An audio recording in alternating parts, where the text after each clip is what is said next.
आज का स्टूडेंट अपना टॉपिक रहेगा क्लास 12th का subject agriculture bio, lesson number 11 grasshopper, structure, life cycle and importance of agriculture पे। तो स्टार्ट करते हैं। तो देखिए ग्रासहोपर हिंदी मीडियम वाले स्टूडेंट्स के लिए ग्रासहोपर हमने पढ़ना है जो हिंदी में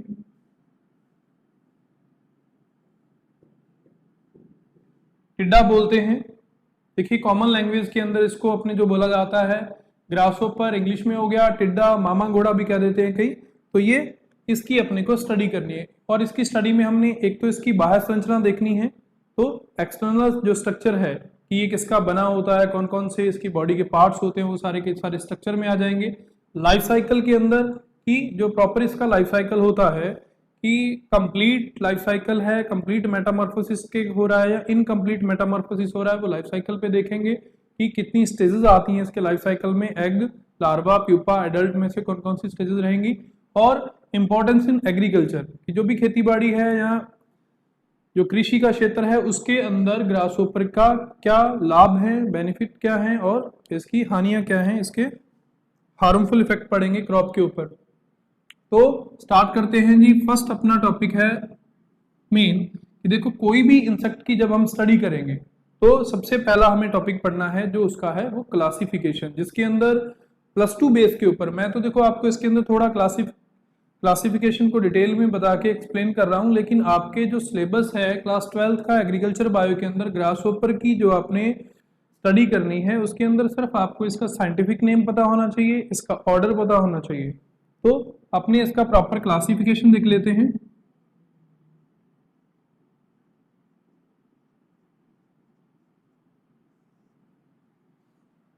देखो क्लासिफिकेशन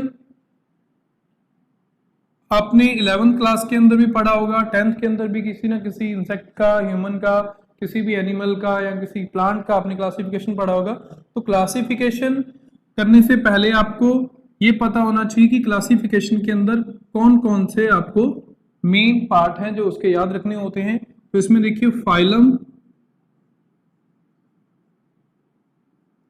हिंदी में भी लिख लेते हैं क्या है, संघ क्या है उसका, सेकंड क्लास वर्ग क्या है, थर्ड ऑर्डर, हिंदी में गण बोलते हैं, गण क्या है। तो उसके बाद फैमिली आप वैसे याद रख सकते हो, ऑर्डर के बाद फैमिली को रखा जाता है। अगर आपको याद रखनी है या इसके अंदर क्लासिफिकेशन मेंशन करनी है तो ठीक है, नहीं तो आप फाइलम, क्लास, ऑर्डर, जीनस, उसका वंश रहेगा हिंदी में, और स्पीसीज।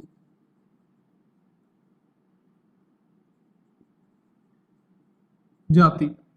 तो आपको क्लासिफिकेशन के अंदर फाइलम, क्लास, ऑर्डर, जीनस और स्पीसीज के बारे में पता होना चाहिए। और इसके अंदर की फाइलम कौन सा है, क्लास कौन सी है, उसके आपको दो दो कैरेक्टर अगर याद हो जाते हैं तो बहुत अच्छी बात है। लेकिन +2 बेस के ऊपर जो आपके सिलेबस के अंदर है आप क्लासिफिकेशन में जो जो चीजें याद रखेंगे उसको अपने थोड़ा मार्क कर देते हैं। एक तो जीनस और स्पीसीज इंपॉर्टेंट है, ऑर्डर तो इंसेक्ट पढ़ रहे हो ग्रासहोपर तो क्लास तो सारे के सारे इंसेक्टा में ही आते हैं और फाइलम भी आर्थ्रोपोडा, तो सारे के सारे आर्थ्रोपोडा में ही आते हैं इंसेक्ट। तो देखिए तो इसका फाइलम, ग्रासहोपर का फाइलम रहेगा arthropoda, class insecta, order orthoptera, genus. देखो जीनस और स्पीसीज इन दोनों को आपको अंडरलाइन करना है।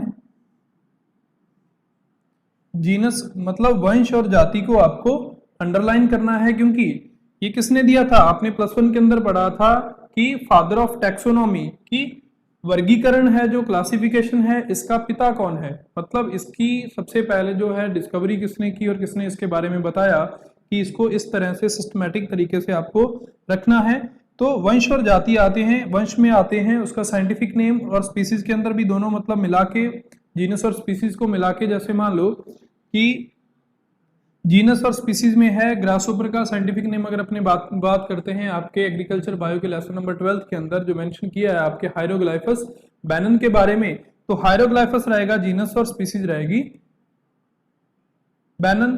तो ये दोनों मिलकर क्या बना देते हैं, ये दोनों मिलकर बना देते हैं साइंटिफिक नेम। तो क्वेश्चन आता है 1 नंबर के अंदर कि write down the scientific name of grasshopper, तो क्या रहेगा, जीनस और स्पीसीज को आपको दोनों को मिक्सअप करके लिखना है, मतलब जीनस अलग रहेगा स्पीसीज अलग रहेगा और दोनों को अंडरलाइन करना है। तो ये चीज किसने बताई थी, कैरोलस लिनियस ने बताई थी, और उसने कई चीजें आपको याद रखने के लिए बोला था कि मेन जो पॉइंट है जिसपे आपको फोकस रखना है, उसने बोला था कि जीनस और स्पीसीज में जब भी जीनस को लिखोगे तो इसका जो फर्स्ट लेटर आएगा वो आपको कैपिटल लिखना है, और स्पीसीज का जो फर्स्ट लेटर आएगा वो आपको स्मॉल लिखना है, जो भी हम अपने लिखेंगे। तो जीनस क्या है, ग्रासहोपर का हायरोग्लाइफस है, और स्पीसीज क्या है, बैनन है। लिखिए देखते हैं इसमें,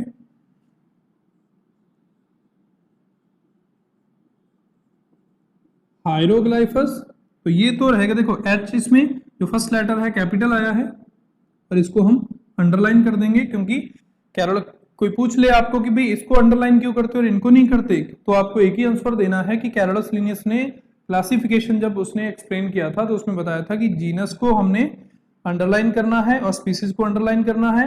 यहाँ इसको अब देखो, अगर आप कंप्यूटर वगैरह पे आप लिख रहे हो या अपने नोट्स बना रहे हो तो उसके अंदर बोल्ड इटैलिक हो सकते हैं, लेकिन अगर हम हाथ से अपने नोट्स बना रहे हैं तो इसके अंदर हम अंडरलाइन करके उसको अलग से मेंशन कर सकते हैं। एच कैपिटल आएगा फर्स्ट लेटर, इसका जो है फर्स्ट लेटर वो आएगा स्मॉल।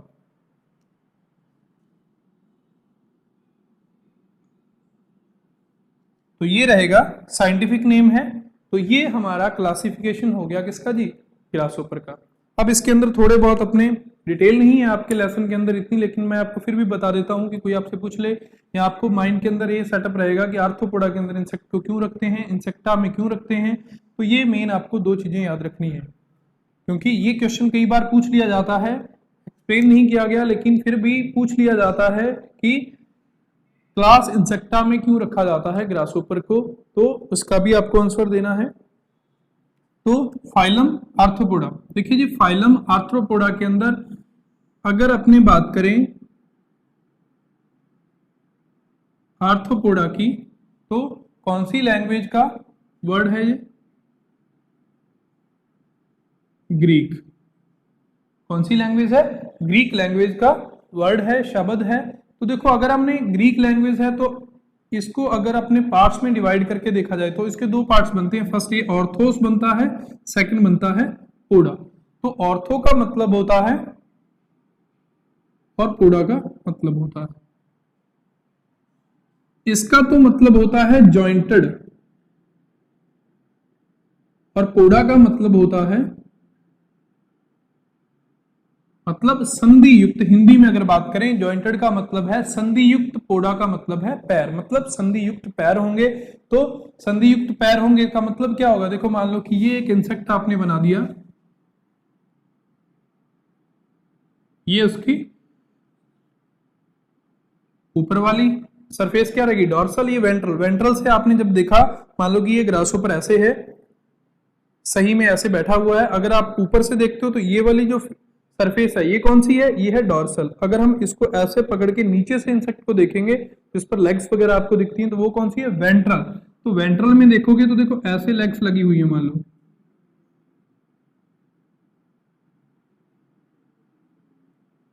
ना, तो ये यहाँ पे जॉइंट बना रही है, जॉइंटेड है यहाँ से। तो हम इसको क्या बोलेंगे कि क्या है ये, तो फाइलम आर्थ्रोपोडा में रखा क्योंकि ये दोनों की दोनों जहां पे ये टांगे मिल रही हैं, जो लेग्स है वो क्या है, जॉइंटेड है इसके पैर। तो एक तो कैरेक्टर ये हो गया कि ऑर्थोपोडा का मतलब क्या है, ऑर्थोस पोडा मतलब संधि युक्त पैर हो गए, तो ये कैरेक्टर आपको याद रखना है। सेकंड कैरेक्टर होता है कि मान लो कि एक इंसेक्ट आपने ये जो बनाया, अगर इसको बीच में से अपने काटते हैं तो बराबर 2 टुकड़ों में डिवाइड हो जाता है, तो इसको हम बोलेंगे बायलैटरल सिमेट्री। तो सेकंड कैरेक्टर हो गया आर्थ्रोपोडा का कि इंसेक्ट सारे के सारे हैं, ग्रासहोपर क्या करता है, ग्रासहोपर के अंदर जो सिमेट्री पाई जाती है वो कौन सी है, बायलैटरल सिमेट्री पाई जाती है। तो ये है। ये मान लो कि आपको दो कैरेक्टर आप इसमें याद रख सकते हो। क्लास आ गई इंसेक्टा, क्लास इंसेक्टा। तो क्वेश्चन कई बार ये भी आ जाता है कि write down the characteristics of class insecta. तो ये मैं आपको इसको अपने रिमूव कर देते हैं।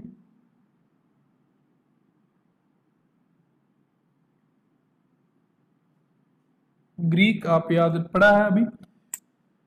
क्लास इंसेक्टा, तो जो क्लास इंसेक्टा है उसके कितने मेजर कैरेक्टर हैं, उसमें है 3, फर्स्ट, सेकंड, थर्ड। ये आपको थोड़ा इस पे ज्यादा फोकस रखना है कि क्लास इंसेक्टा के मेजर जो 3 कैरेक्टर हैं वो कौन कौन से हैं।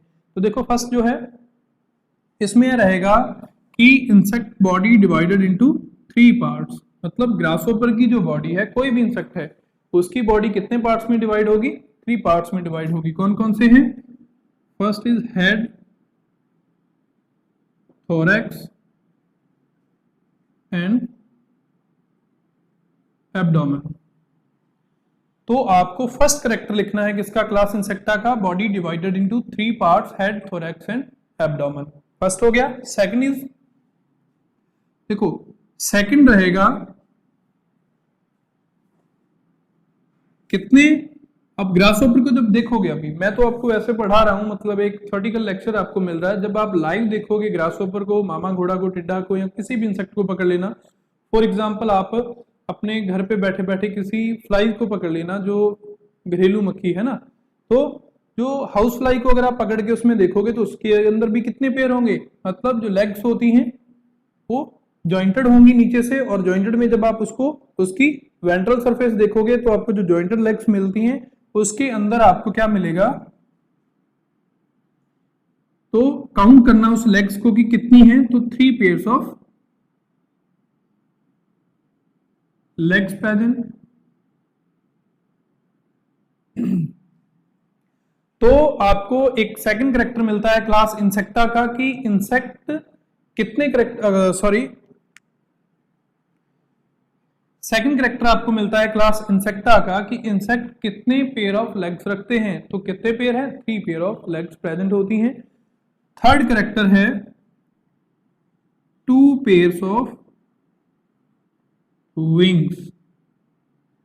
तो कितने जोड़ी पंख होते हैं ग्रासहोपर के अंदर, 2 जोड़ी पंख होते हैं। टोटल विंग्स कितने हो गए, 4 विंग्स हो गए। तो 2 पेयर्स ऑफ विंग्स प्रेजेंट। अब चाहे ग्रासहोपर रखो चाहे आप कोई भी इंसेक्ट रखो तो 2 पेयर्स ऑफ विंग्स प्रेजेंट हो जाएंगे। चाहे आप ग्रासहोपर पढ़ रहे हो, कोई इंसेक्ट पढ़ रहे हो, तो उसके अंदर विंग्स कितने हैं, जो क्लास इंसेक्टा में इंसेक्ट आएंगे उसके अंदर 2 pairs of wings he present होंगे। ये क्लास इंसेक्टा के सबसे लार्जेस्ट क्लास ऑफ जो वर्ल्ड है वो कौन सी है, क्लास इंसेक्टा है। मतलब जो कीड़े मकोड़े हैं वो सबसे ज्यादा नंबर में है दुनिया के अंदर। तो ये क्लास सबसे बड़ी कौन सी है, क्लास सबसे बड़ी है इंसेक्टा, और फाइलम सबसे बड़ा क्या है, आर्थ्रोपोडा है। क्योंकि आर्थ्रोपोडा जब ये बड़ी है तो कौन से फाइलम के अंदर आएगी, तो वो फाइलम ऑलरेडी बड़ा होगा। तो आर्थ्रोपोडा की क्लास इंसेक्टा सबसे बड़ी क्लास है। तो ये हो गए क्लास इंसेक्टा के अंदर उसके मेजर 3 कैरेक्टर, ये आपको याद रखने हैं। तो 2 नंबर का क्वेश्चन ये रहेगा कि write down the characteristics of class insect. Order है जी ऑर्थोपटेरा, इसकी डिटेल आपको बाद में, अगर आप 12th करते हो एग्रीकल्चर बायो के अंदर आप ये पढ़ोगे तो आपका, अगर आप नेक्स्ट आगे चल के कंपटीशन एग्जाम देते हो बीएससी एग्रीकल्चर के अंदर के लिए, कि जो आप जेट का एग्जाम देते हो उसके अंदर हम पढ़ते हैं, तो उसके अंदर क्लासिफिकेशन भी आता है जिसके अंदर हम आपको ये ऑर्थोपटेरा, कॉलियोपटेरा, होमोपटेरा, है ना, इनके सब के बारे में डिटेल में पढ़ाएंगे। तो ये ऑर्थोपटेरा हो गए। जीनस हायरोग्लाइफस रहती है, स्पीसीज रहती है बैनन। तो ये रहेगा ग्रासहोपर का क्लासिफिकेशन का पोर्शन कंप्लीट हो गया। आप इसको थोड़ा ध्यान में रख लेना। अब इसका आप स्क्रीनशॉट वगैरह ले सकते हो।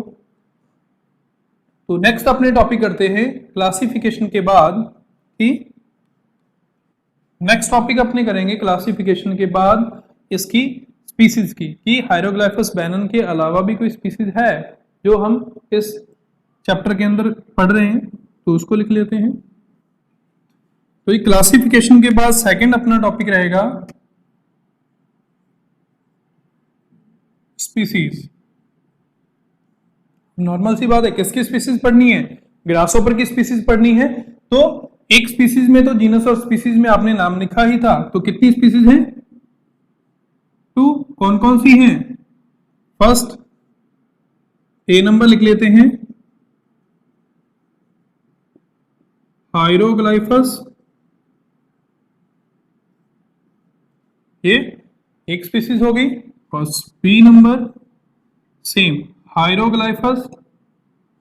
देखो जीनस तो सेम ही रहेगा, हमने क्या पढ़ना है? हमने नंबर ऑफ स्पीसीज पढ़ने हैं। स्पीसीज मतलब सिर्फ ये वाली चीज चेंज होगी, जीनस तो सेम है, हमने तो स्पीसीज पढ़नी है।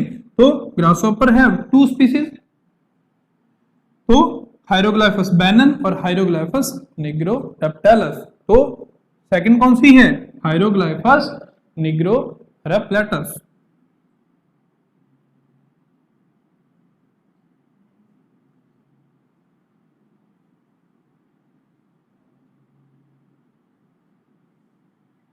तो ये रहेगी हाइरोग्लाइफस बैनन, हाइरोग्लाइफस निग्रोरेप्टिलस। तो ये ग्रासहोपर की कितनी स्पीसीज होगी? 2 स्पीसीज के बारे में हो गया। थर्ड अपने बात करेंगे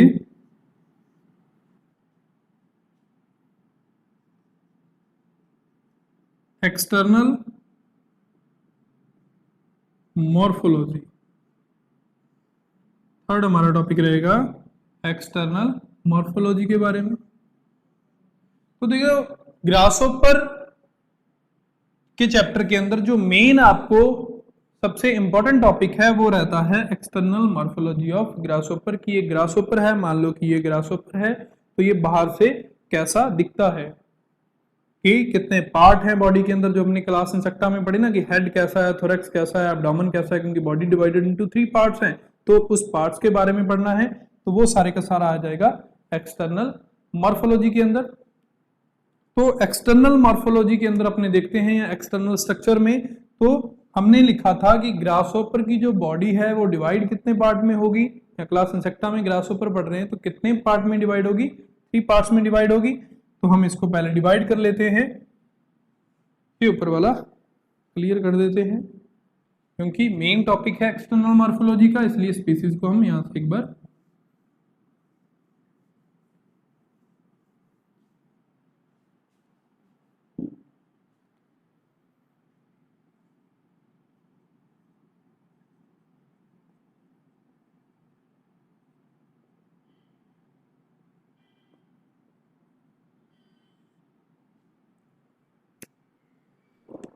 हाँ जी। तो अपने बात करते हैं एक्सटर्नल स्ट्रक्चर के बारे में। है एक्सटर्नल जो स्ट्रक्चर है इसके अंदर जो पॉइंट पढ़ने हैं अपने को,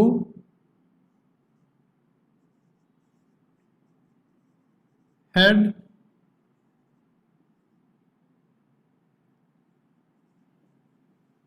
थोरैक्स,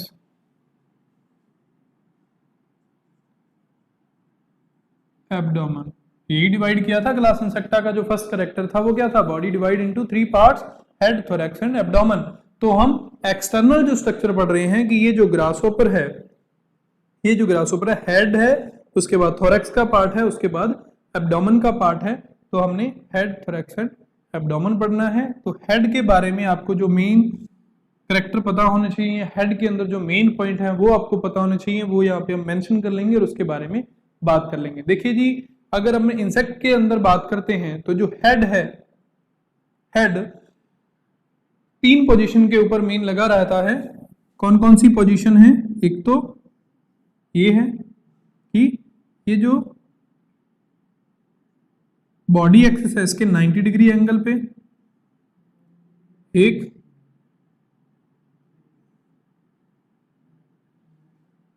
डायरेक्ट सीधा ही लगा होगा, ठीक है। एक में हेड बिल्कुल एक्सिस, जो बॉडी की एक्सिस है, एक्सिस लाइन जो ये वाली है, माउथ सीधा ही लगा हुआ है, डायरेक्ट ऐसे सामने लगा हुआ है। एक में 90 डिग्री के एंगल पे लिखा हुआ है और एक पे अंदर प्रॉपर पीछे की तरफ मुड़ के लगा हुआ है। तो हेड जो है ग्रासहोपर में कैसा हेड है? ग्रासहोपर में हेड रहता है इस टाइप का, तो इसको क्या बोलते हैं? हाइपोगनेथस। तो क्वेश्चन ये रहेगा कि ग्रासहोपर के अंदर, एक नंबर का क्वेश्चन आता है कि ग्रासहोपर के अंदर किस प्रकार का सिर पाया जाता है, जो संरचना होती है हेड की, स्ट्रक्चर जो होती है वो कैसी होती है। तो आपको आंसर देना है कि कैसा हेड है? हाइपोग्नेथस टाइप का हेड है। कौन सा? हाइपोग्नेथस टाइप का हेड है।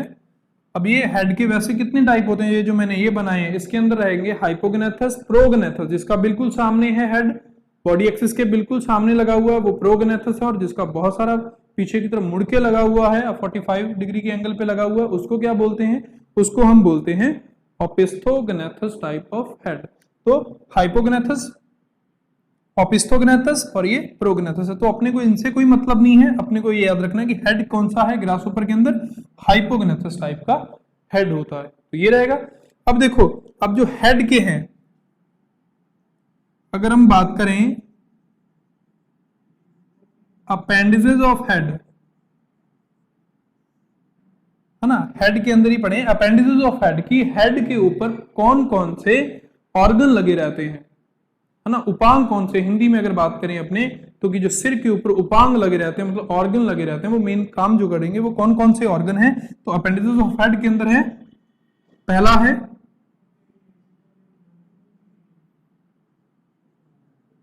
जो माउथ पार्ट्स होते हैं वो हो गए, एक माउथ पार्ट लगा हुआ है नीचे की तरफ। सेकंड है मेन एंटीनी, मतलब मुखांग हो गए और श्रृंगिका होगी, एंटीनी हो गई। ये तो अपेंडिसेस ऑफ हेड है कि एंटीनी के भी फंक्शन होंगे, माउथ पार्ट भी अपने कुछ फंक्शन करेगा, ये अपेंडिसेस ऑफ हेड आगे। इसके बाद जो स्ट्रक्चर है हेड की, उसके अंदर कौन कौन से पार्ट्स होते हैं, जैसे फ्रॉन्स है, क्लाइपियस है, जिनी है, पोस्टजिनी है, ये सारे के सारे पार्ट्स ऑफ हेड आ जाते हैं। लेकिन जो अपने सिलेबस के अंदर है +2 के अंदर, उसके अंदर हमने देखना है एक तो ऑसिली, जिसको एक तो होते हैं कंपाउंड आई संयुक्त नेत्र, एक होते हैं उपनेत्र, ऑसिली उपनेत्र होते हैं। फंक्शन आपको बाद में डिटेल में बताएंगे कभी, क्योंकि अपने तो सिर्फ क्या देखना है, हमें तो सिर्फ ये पता होना चाहिए कि हेड के अंदर पार्ट आपके जो सिलेबस के अंदर वो कौन कौन से हैं। तो एक तो है ऑसिली हो गया, अब उसके अंदर आप एंटीनी भी लिख सकते हो, है ना, फिर कंपाउंड आईज,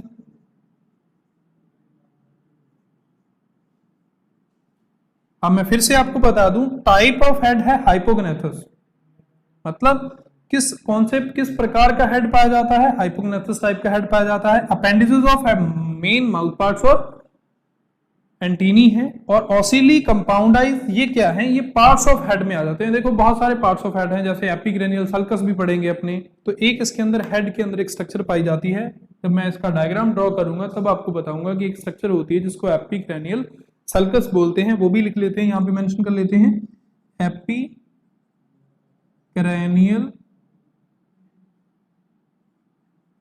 सल्कस। ये क्या होता है एपिक्रेनियल सल्कस? ये जब अपने डायग्राम ड्रॉ करेंगे तब आपको बता देंगे। तो ये हमारा यहाँ पे क्या कंप्लीट हो जाता है? हेड कंप्लीट हो गया पोर्शन। अब अपने बात करें थोरैक्स की, तो जो थोरैक्स जब पढ़ेंगे अपने, थोरैक्स को कितने पार्ट्स में डिवाइड किया गया है? प्रोथोरैक्स, मीजोथोरैक्स,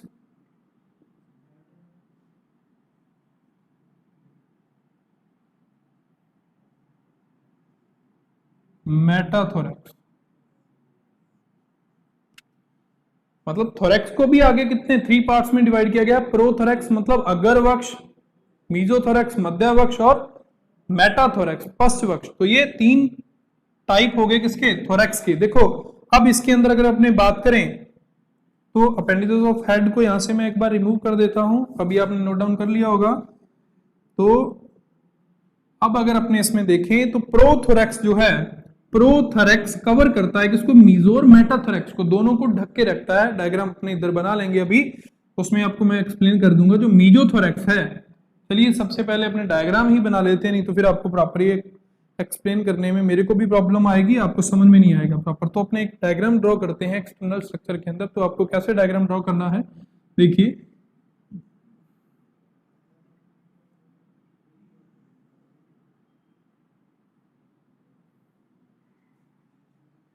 ए नंबर पोर्शन बना लिया आपने, क्या है? हेड है। तो जी ये हेड हो गया। अब इसमें कंपाउंड आइज में एक आइज आपको दिखा दिया,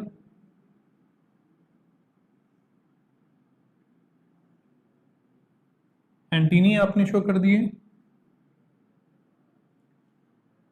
यहाँ पे छोटी सी ग्रूव देनी है, सेकंड पार्ट बना दिया, थोरैक्स का। अब वो जो थोरैक्स डिवाइड 3 पार्ट्स के अंदर है ना, तो वो यही रह जाएगा। देखो अगर मैं इसको प्रॉपर बनाऊं तो इसमें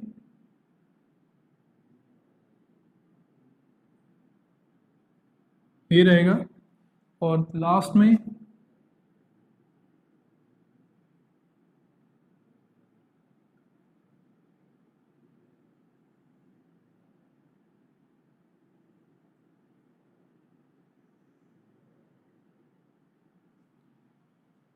तो देखिए ग्रासहोपर के हमने तीनों पार्ट बना लिए, हेड हो गया, थोरैक्स हो गया और एब्डोमेन हो गया। तो ये है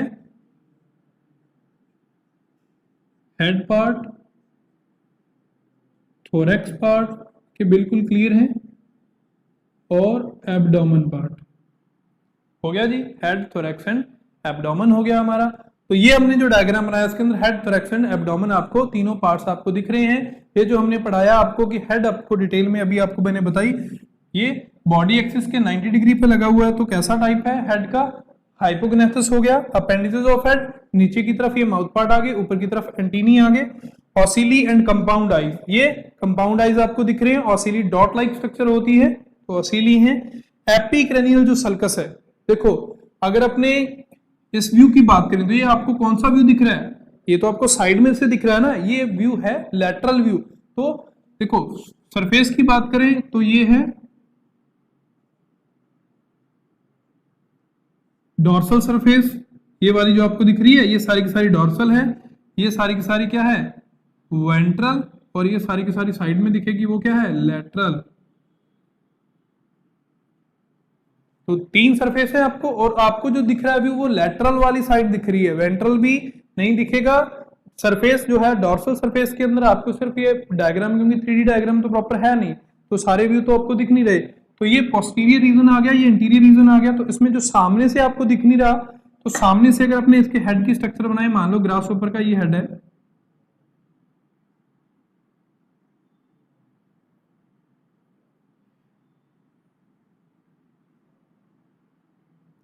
इसके अंदर एक उल्टे वाई जैसी स्ट्रक्चर होती है,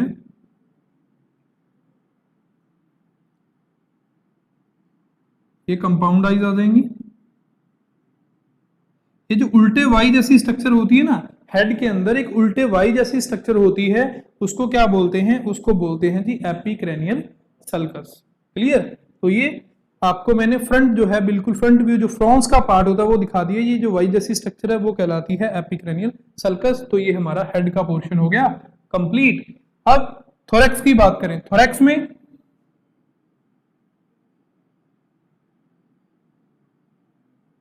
ठीक है जी, प्रोथोरैक्स है। प्रोथोरैक्स का ये नोटम जो आगे की तरफ बड़ा रहता है ना, क्योंकि हम कहेंगे कि जो प्रोथोरैक्स है वो मीजो और मेटा को भी कवर कर लेता है, और मीजो और मेटा दोनों आपस में मिक्स रहते हैं। मीजो और मेटा को अलग नहीं पढ़ा जा सकता क्योंकि बहुत ही पास पास होते हैं। एक प्रोथोरैक्स है, मीजो और मेटा। ये प्रोथोरैक्स, मीजोथोरैक्स और एमी से मेटाथोरैक्स, ये तीनों हो गए।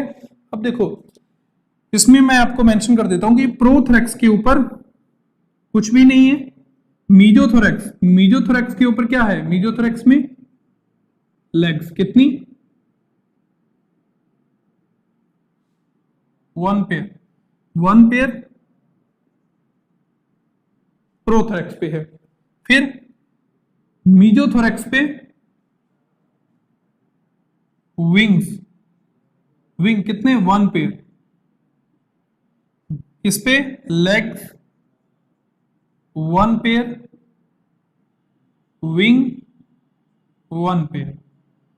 तो देखिए जी मीजो और मेटा पे क्या होता है? एक एक पेयर लेग्स का रहेगा, मतलब लेग का कितना पेयर है? एक, मतलब 2 टांगे रहेंगी। एक मीजोथोरैक्स पे 2 टांगे रहेंगी और 2 टांगे रहेंगी मेटाथोरैक्स में, मतलब एक एक पेयर रहेगा। मीजो पे विंग्स का 1 पेयर रहेगा, मेटा पे विंग्स का 1 पेयर रहेगा। क्वेश्चन क्या आता है आपको? क्वेश्चन ये आता है कई बार ऑब्जेक्टिव टाइप के अंदर, अगर आपको कंपटीशन के अंदर क्वेश्चन भी पूछा जाता है तो ये पूछ लेते हैं कि क्या प्रोथोरैक्स पे विंग